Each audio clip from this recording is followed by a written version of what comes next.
Hey guys, it's Ted Bogert. Welcome back to the TED Show. I'm excited to have Commissioner Shan Rose is on the show, District 5 City Commissioner here in Orlando. And she is going to give us a nice state of the union, state of the update for District 5 and talk about all of the initiatives, talk about what's to come, hopefully, and kind of give us the 411 on what's happening in our city, especially in District 5. Welcome, Commissioner Rose. How you doing today? I'm doing good. Thank you for having me. I'm excited to have you on the show. We love to get updates, right? Sometimes it's a lot of people just read what they read, but they're not really in the mix of it. We were talking a little bit about that before we went live. People get their news and their updates from all different sources, but I love for my audience to kind of know what's going on because District 5 is a very, like all districts, but it's a really cool district here in downtown or in the downtown Orlando area. And so lots of stuff going on. So without further ado, tell them a little bit about you before we take a deeper dive into District 5. So it's interesting, former City of Orlando employee. So now I get to be the commissioner. I have a master's degree in public administration and I have a bachelor's degree in business management. I have an associate's from Valencia. So I love being able to serve side by side with Valencia as a proud alumni. Multiple campuses actually in the district that most folks probably wouldn't know. The main campus on Kirkman is in District 5. We have an accelerated learning facility in WD Judge in the Mercy Drive area. And then there's one downtown.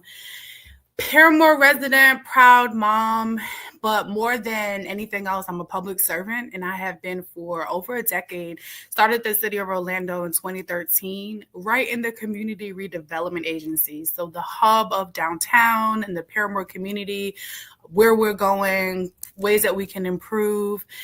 And it's been a journey and here I am as the commissioner today. It's exciting, and I watched your journey. We were just talking again before we went live. It's been a year. It's been a year. Coming on 1 year. Coming on 1 year. So talk a little bit about you. You touched on it, but tell people who don't know the reach of District 5. I didn't even know it went out to Kirkman. So give us a little map in our heads so we can figure that out. I'm going to drive a little bit. So I'm going to say we're going to start at Lake Eola. So that's where District 5 starts, the most eastern bound on Roslyn. Then, so we have most of the bars, the nightclubs in downtown, the high rises, go all the way to Colonial. Then you stay on Colonial, you go all the way, you just keep on chugging along, and you can go as far as Fair Villa and the Mercy Drive, Ivy Lane corridor. So I've got downtown. The next community over is Paramore. Then the next community over is the West Lakes community. So that's down in the Clear Lake, Lake Sunset, Rock Lake, the Lake Man area, Spring Lake, and I might miss the lake. I don't want anybody to get me. So there's a couple communities, Bunch Manor, that's down in the area, in the West Lakes. And then you cross over John Young to the Lake Man corridor.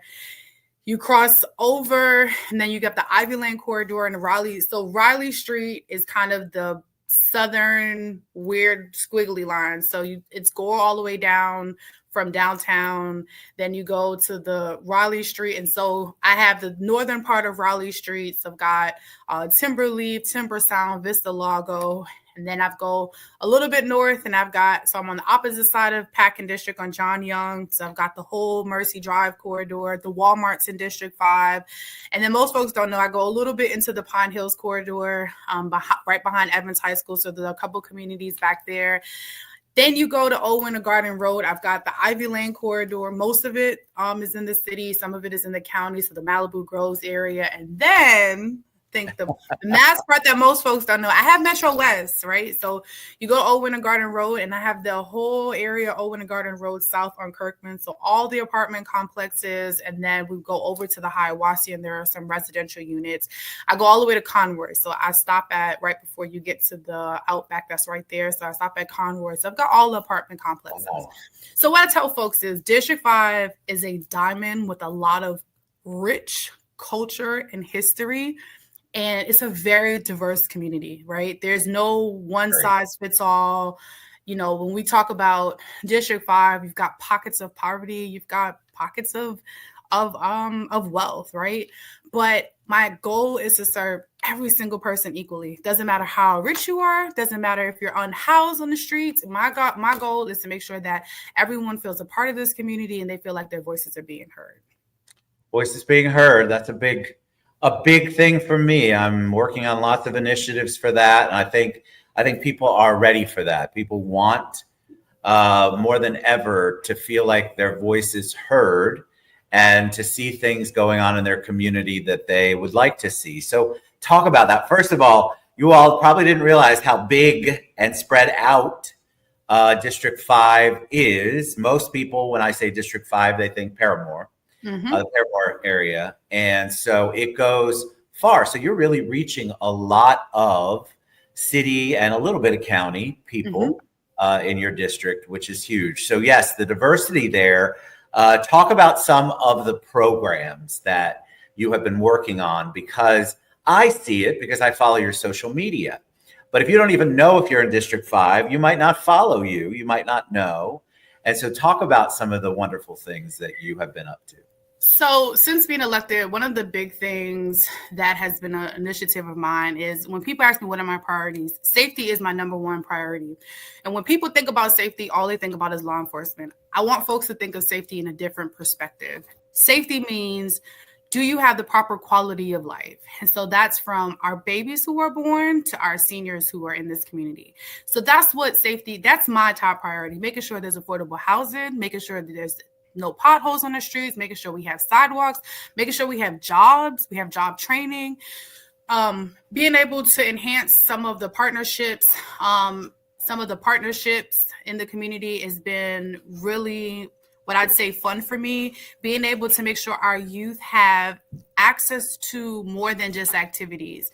So right here in Orlando, WWE is filmed every week. And so what I've been able to do is build a relationship and rapport that our kids get to go see WWE, not just for the wrestling, but to see the job opportunities, to see production, to be able to see like there are other things. I took a leap of faith and I had some youth go to behind Electric Daisy Carnival, behind the scenes, because lighting and production, like no matter what we look at, that's a whole career in itself, whether you're doing lighting, whether you're putting the stage together, whether you're playing the music, the audio, the visuals. So that's been a thing for me, making sure our youth get access to things that your untraditional jobs. So, you know, we talk a lot about trades, etc., but the untraditional jobs, I would say being able to strengthen some of our relationships. For me, it's been at the local high school that serves the core of this community, which is Jones. And I've also started working on relationships with Evans High School. We do have youth programming.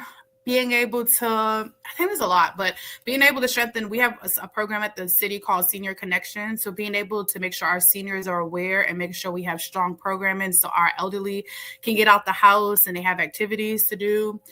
Working on a couple of affordable housing projects. And so what I would say is, no matter what place in life you are as an elected official, there's always going to be projects that are started or dreamed of before you get into office. And so making sure those projects suit the needs of the community. So I've been able, there are a couple of projects that were already in the works, but being able to tweak them a little bit to make sure that there's job opportunities for our community. Housing units that may be already in existence. Hey, can we tweak it a little bit to make sure that this group knows about it or that group? So that's what I've been able to do. What I would say is District 5 has been in a weird place for a while. And being able to let folks know that I'm here to support your work and be able to take it to the next level with the way I envision things to go. So we've got a lot of beautification, murals coming up. So there's a lot going on, Ted. I could go on and on for hours. The great thing about it is I love the passion, and I think that's what we want. And when somebody's talking about where they work, what district or what area they're serving, you want to have that kind of passion. You want to be able to talk about the things because it's important to the people in those different areas of your diamond.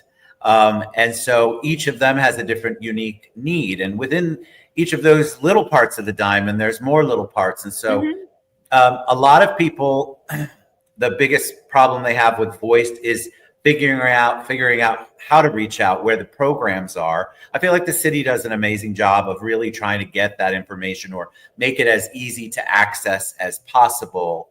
That's been my experience with the city. But people still get the majority of their information where? From social media. Mm-hmm. So you've been very active on social media. Talk about that, because that's obviously been important to you to utilize social media to get the word out about what's going on in District 5. So one of the things that I've been intentional on, Ted, is that reminding folks my social media is not just my social media. It's not Shan Rose's world. So it's this happy medium balance. I'm going to be really transparent for a minute, right? It's this happy medium balance of how do you post enough so that people see you, but it doesn't become the conceited, right? But then you sit down and say, well, if I don't post where I've been, then people are going to say you're not doing anything, right?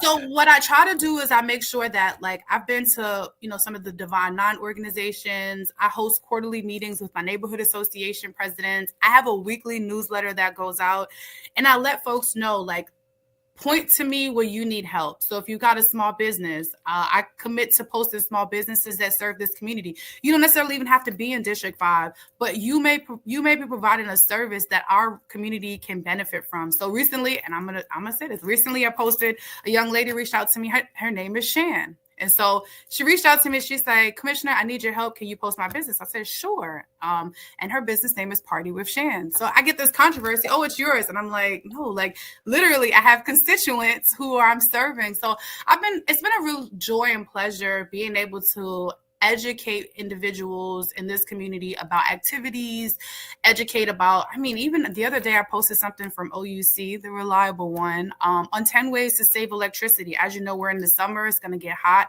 and ways to save on your bill.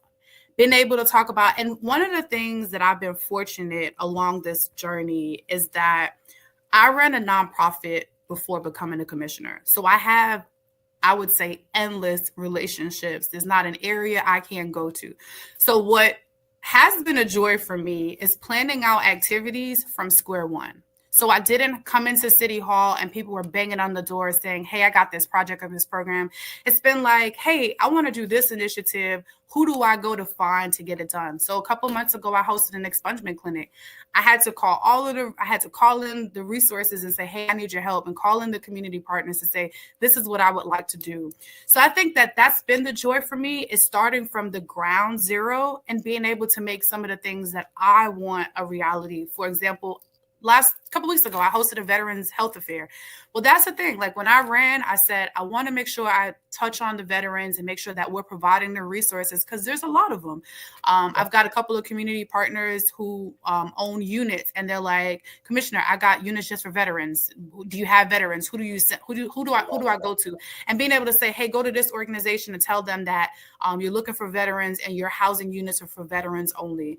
Being able to say, our senior population, how do we help the seniors? So I would say that's been the joy since I've been here. It's like I've had to write my own book and write my own story, but take the visions out of my head and what I want and make them a reality. So I think that that's been the joy. I'd say I'll give you a couple of numbers that that touch home. So this weekend recently I was at Citrus Club, and somebody asked me, tell me about District 5. Give me the data. And I'm like, oh, that's easy. We've done since I've been in office, we've done over $1 million in home ownership rehabilitation. So that's from roofs to windows. Wow. We've done over $1.2 million in career training stipends. We've done over $600,000 in rental assistance for individuals, whether that's getting them into a unit or saving them from becoming homeless.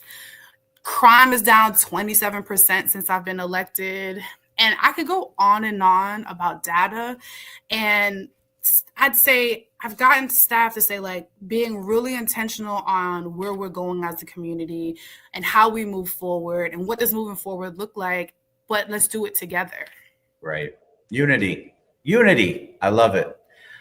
Okay, so this is what we like to do on the show, give you a spotlight so that you get to see your commissioner, your elected officials, not at big events where it's difficult to have a conversation with them. You get to see them as human beings, talk about their passion and their reasons and their whys as to their service to our community. So I'm very, very thankful for you to be on here, Commissioner Rose. I love all of the stuff that you shared. And I know that we have a website that's scrolling across the bottom, but I promise you I'm going to put it in clickable link in the body of this show below. So if you want to learn more, you want to reach out to Commissioner Rose, you have an idea, you're part of the district, you want to find out if you're in the district, you want to offer services to the district, you want to get involved, you can see that you can absolutely reach out to Commissioner Rose, and she's going to hear you and see you. So thank you for being on the show. It was perfect. I didn't even have to ask any questions. That was, you took it and ran with it, and that makes my job so much easier. But what a joy to have you on. I really appreciate your service to our community, and we really want you all to get out and get involved, get to know your commissioners, get to know the programs. They're trying to provide you services and access to services, and that's why we do shows like this. So Commissioner Rose, it's a joy. Thank you so much. You all reach out to her. Get involved in your community. You have a voice. She's trying to give you a voice. Let's utilize it and take advantage of all the services that she and her people have to offer. All right. We'll see you guys later. Bye, everybody. Thank you.